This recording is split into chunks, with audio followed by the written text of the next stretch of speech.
Good morning, everyone. Lovely to be here, isn't it? I wanted to start off with Jeremiah. He was the son of a high priest. Ezekiel was a priest. Nehemiah worked in the king's palace. Daniel was from the royal line. Hosea and Joel were both important enough for the record to list that they were sons of their fathers. But Amos was just an ordinary man. So listen to the words of Amos chapter 1 and verse 1.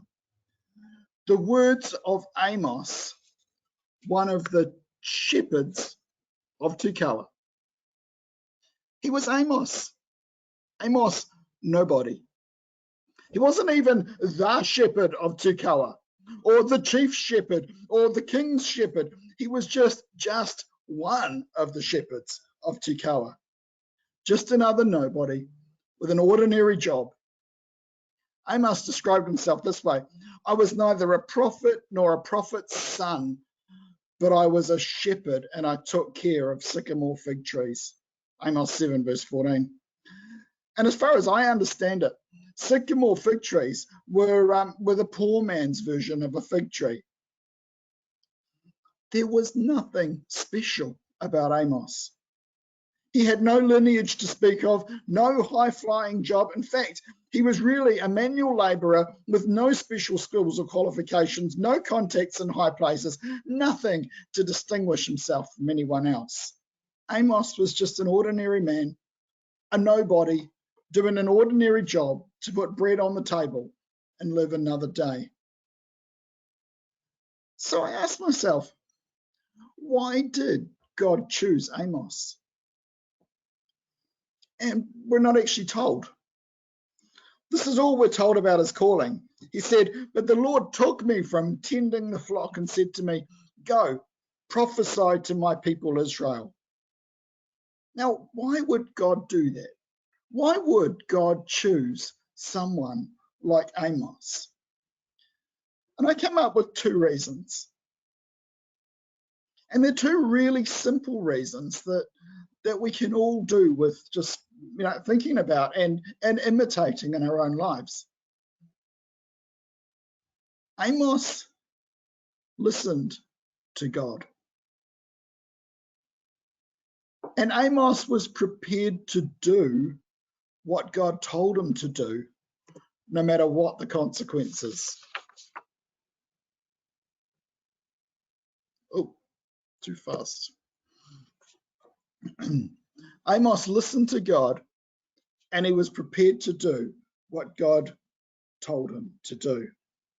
Also, I think Amos probably had a relationship with God. Amos probably had a reputation that had built up with God as a person who was prepared to listen to him, to pray to him, to think about him during the day. He was probably a person with a great attitude, who had a good reputation with God and who was humble. Those are the sort of things that I think God would have picked in Amos, this ordinary guy who, with an ordinary job, nothing special about him, but God chose him as a prophet. And it was the same too with Samuel. I mean, you think about Samuel, he was another person, a boy that God spoke to. And maybe he was around the age of 5, 6, 7, 8, 9, I don't know. I don't know what age Samuel was when he was spoken to by God in the temple, when he was lying in bed that night and his voice came and said, Samuel, Samuel, and Samuel was listening. He listened for God. He was prepared to do what God told him to do. He was prepared to give the hard words to Eli if that's what God had told him to do. And that's why God chose Samuel. That's why God chose Amos. It's no good for God to choose a prophet who doesn't listen and who doesn't follow through with what God has told him. And we can be like Amos. Whether we're an important person or a nobody, we can listen to God. We can take time to listen to God. We need to be still enough to hear his voice And what God asks of us is not something that's out of our reach. We don't have to be a king or a priest or a royal advisor or a business leader or a counselor or anything like that to serve God. We can start by listening. And what God asks of us is simple enough for us all. Just listen. Listen to his voice and do what he says. Even Amos did that. The poor, almost nameless shepherd. And because Amos listened to God, God was able to use him. He was able to tell him the messages and know that Amos had heard and he understood and that he would pass it on accurately. Because Amos listened to God, Amos now is no longer a nobody. He's regarded as a prophet with a whole book in the Bible. What an honor. When we listen to God, we have no idea where that listening will take us or what trials or honors we will have on the way. Think about this. This is what Paul said to the Corinthians. 1 Corinthians 1 verse 26. Brothers, think of what you were when you were called. Not many of you were wise by human standards. Not many were influential. Not many were of noble birth. But God chose the foolish things of the world to shame the wise. God chose the weak things of the world to shame the strong. God chose the lowly things of this world and the despised things and the things that are not to nullify the things that are, so that no one may boast before him. We might be nobodies too, but we can be like Amos. So the question I'm going to ask you this morning is, how good are we at listening? And we had Bible class on Wednesday. And my apologies to Reese and Steve for this, because I sat down for Bible class. I sat down on the couch. I had the computer on in front of me. We were listening to Reese. I had my Bible out in front of me. I turned up the reading, Lamentations chapter 1, and Steve started to read it. And I followed. I actually followed all the way through, followed all the words. And then at the end of the chapter, Reese asked the question, and he said, how many times did we read, there is no comfort in Lamentations 1? And I went, read what? And I'd missed all 6 times that God had said there is no comforter in Lamentations 1. I missed 6 times because I wasn't listening. Yeah, sure, my eyes were attached to the page, my ears were attached to Steve reading it, but my mind was somewhere completely different. I wasn't listening. I was going through the motions, but I wasn't engaged. That's why God chose Amos and not me. So I wanted to get some lessons from listening about Amos, from Amos. And I've picked on 7 lessons from Amos, that 7 principles that we can learn from this little book of Amos that tell us how to listen. So firstly, listen before God starts shouting. We'll go through these in a bigger way in a moment. Choose to listen to God. God calls us to listen. God speaks through our circumstances. Number 5, listen to the hard stuff. Number 6, check your filters. And number 7, be humble. So we're going to see all those played out in the book of Amos as we carry on. So first one, listen before God starts shouting. And if you were reading, you would have seen this. If you were listening when we read it, when Brian read it earlier. Verse 2, he said, the Lord roars from Zion and thunders from Jerusalem. The pastures of the shepherds dry up and the top of Carmel withers. You don't want to miss the still small whispers that God gives. The still small whispers, like we sang in that first hymn, and I was really pleased. So thank you, whoever chose that. That was excellent. I was really pleased with that hymn. the still small whisper that we hear from God, the nice quiet voice that we hear if we're reading the Bible in a nice way. We don't want to miss those and have to have God's get our attention by shouting. That would be bad. I don't want to have to look into the mouth of a lion or be struck by lightning for God to get my attention. I would rather get it in the comfort of my lounge, reading my own Bible and listening to him. So the second one is choose to listen to God. Have a look at Amos chapter 2, verse 4. And I haven't put these up because I want you to actually read it in your own Bible and listen to it. Amos chapter 2, verse 4.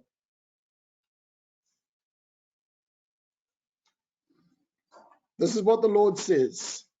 For 3 sins of Judah, even for 4, I will not turn back my wrath, because they have rejected the law of the Lord and have not kept his decrees, because they have been led astray by false gods, gods their ancestors followed. I will send fire upon Judah and will consume the fortresses of Jerusalem. They listened to God, but they rejected him in favor of their idols. They had other voices in their heads.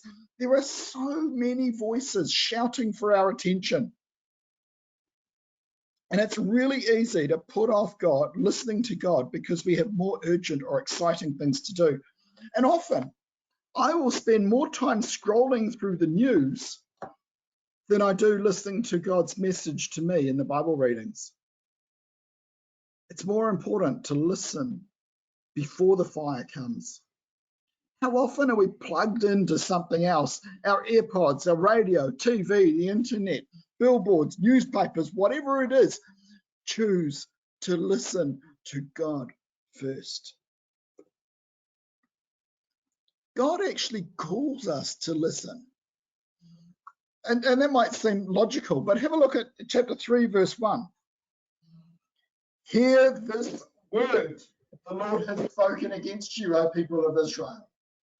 That's what Amos says in chapter 3, verse 1. Have a look at chapter 4, verse 1. Hear this word, you cows of Bashan on Mount Samaria, you women who oppress the poor and crush the needy. God actually calls us to listen, and he says it to us in his word. Listen, listen up. Now is the time to listen. God calls us to listen to him. Oh, hang on. Can you grab me the... So I just got a low battery message. So God speaks through our circumstances. Listen to your circumstances. Amos 4, verses 6 to 11. Have a look at those verses. Will I plug in? Good. Quick.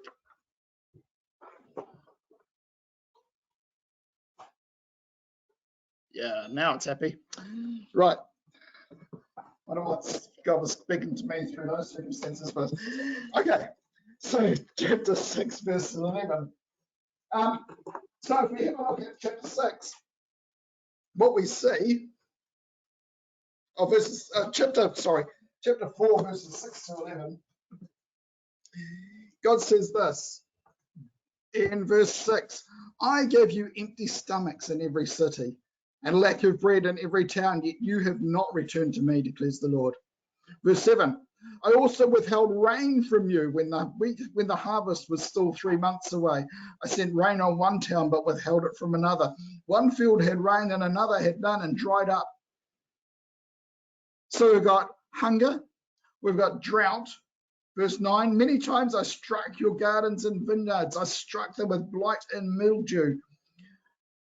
Again, locusts devoured your fig and olive trees, yet you have not returned to me, declares the Lord.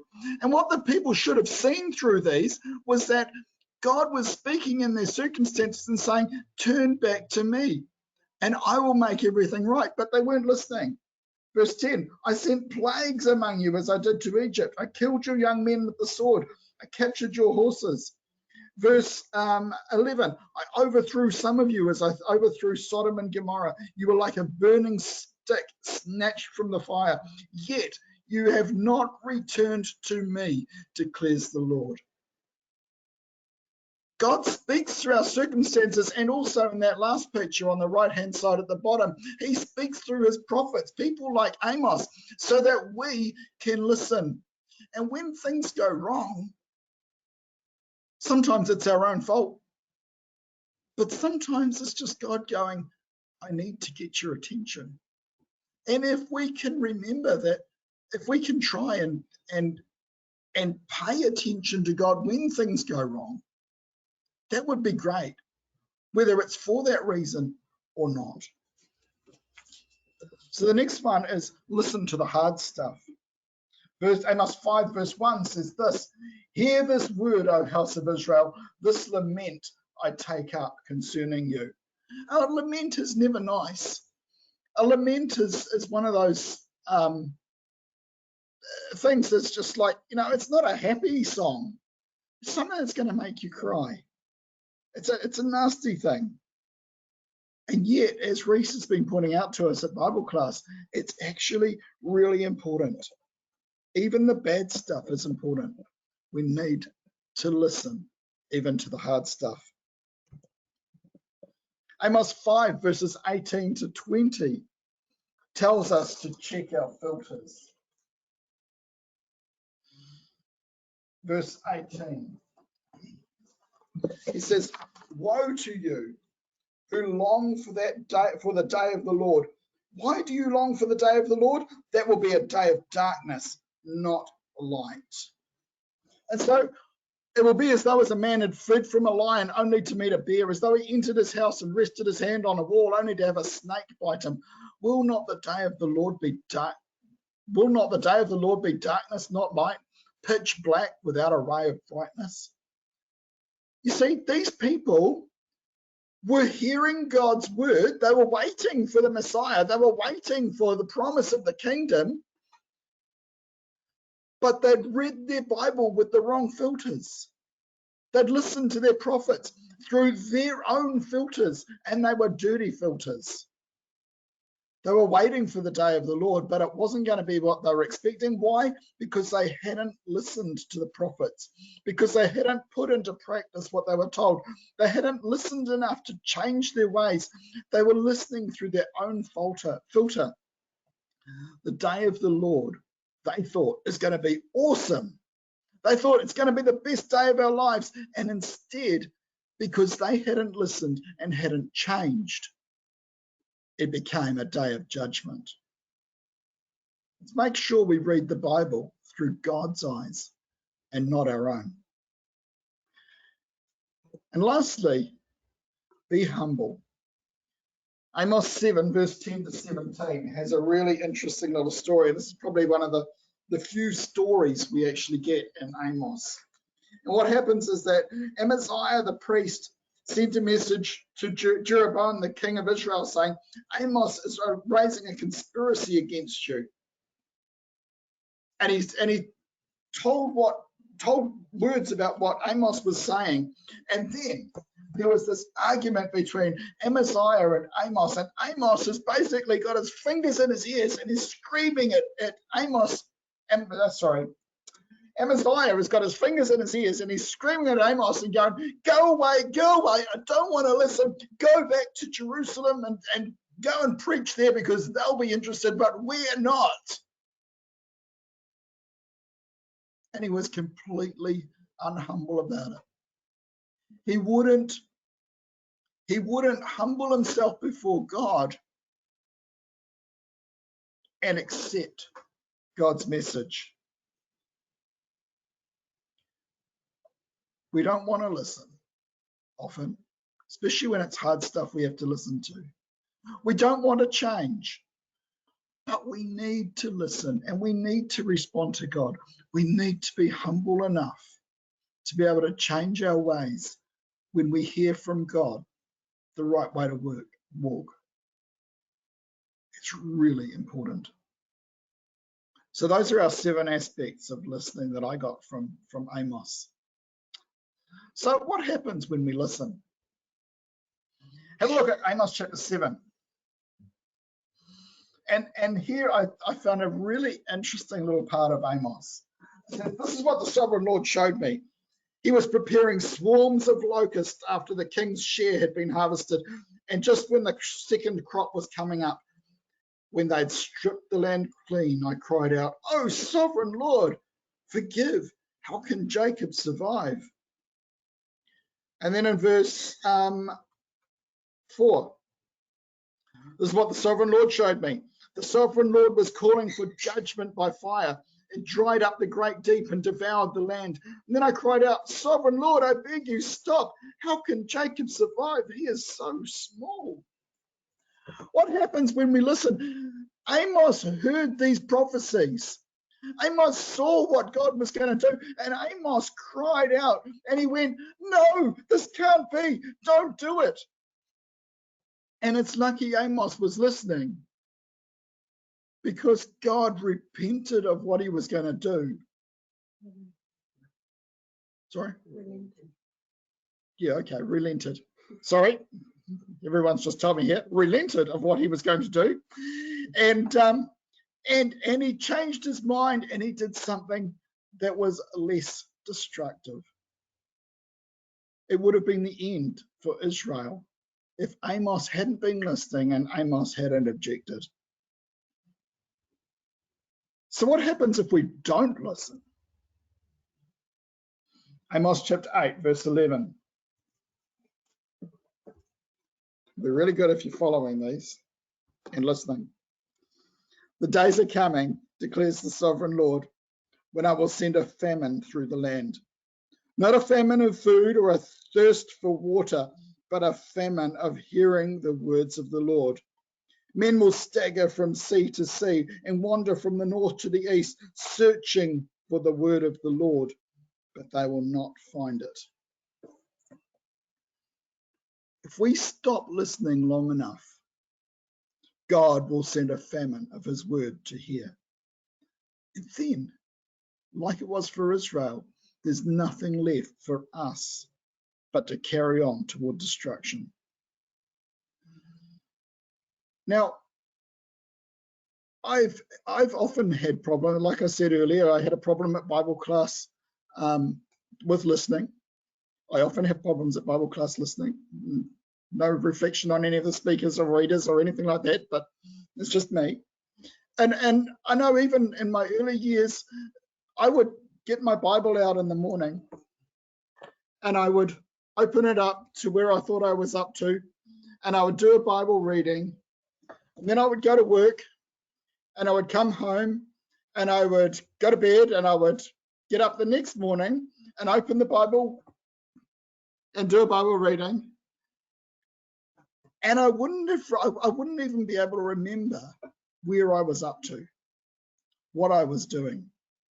And sometimes I would get right the way through the Bible reading and discover that actually I think I might have read that yesterday, possibly. And that's where I realized that I really needed to get down and listen to God a lot more, because what he was trying to tell me in his word wasn't going in. And that's why I started writing Thinky Things. I just got a diary. If you want to see it, there's this year's diary, and it's a A5 size diary, and yeah, and each day I write down what Bible reading I've done, and I write down a thought that goes from that Bible reading, and I've been really blessed to be able to share that with people so that other people can see what I've been listening to from God. But I'd really encourage you to be able to do that so that the readings aren't done just to get them done. And even if you only do a little bit a day, listen to it. Listen to God speaking to you. What does God want to say to you today? Now, if you're wanting to know a little bit more about listening, here's an advert.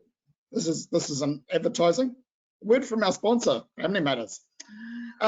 If you're wanting to know a little bit more about listening, our our Family Matters interview tomorrow night with John and Rachel Launchbury on mindfulness and meditation is very much focused on listening to God, and you will find it absolutely amazing. We certainly did. So Amos was just an ordinary man. No last name, no fancy job. Poor man, really. But he listened to God. And not only did he listen, but he did what he was told to do. He gave the people the messages that they needed. He gave them to them accurately. He didn't shy away from telling them the hard stuff. He didn't shy away when people started to throw things at him, and Amaziah blocked his ears and told him to go away. He carried on, and he shared God's message with the people. He listened and responded. For you and I, who are ordinary people too, we too can listen to God, and we can do what he tells us to do.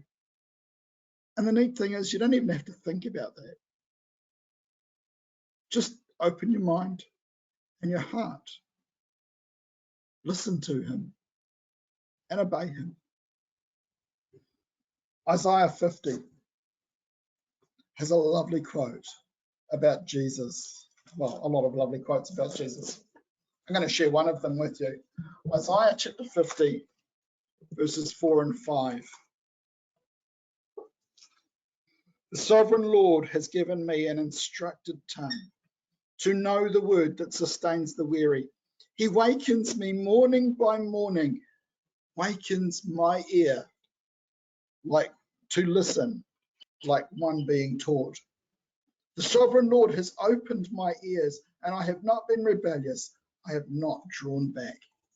That was what kept Jesus going, wasn't it? Every morning he would wake up and go, "Hello, God, I'm ready. I'm listening. I'm listening to you. I'm going to obey you today." What an attitude. And that's the attitude that I believe Amos had. Amos listened to God. God used him as a prophet to speak his words to the people and to turn them back to God. Jesus listened to God, and God saved the world through him. Imagine what God can do with us if we take time to listen. If we take time to listen, to really listen, and to respond to his word.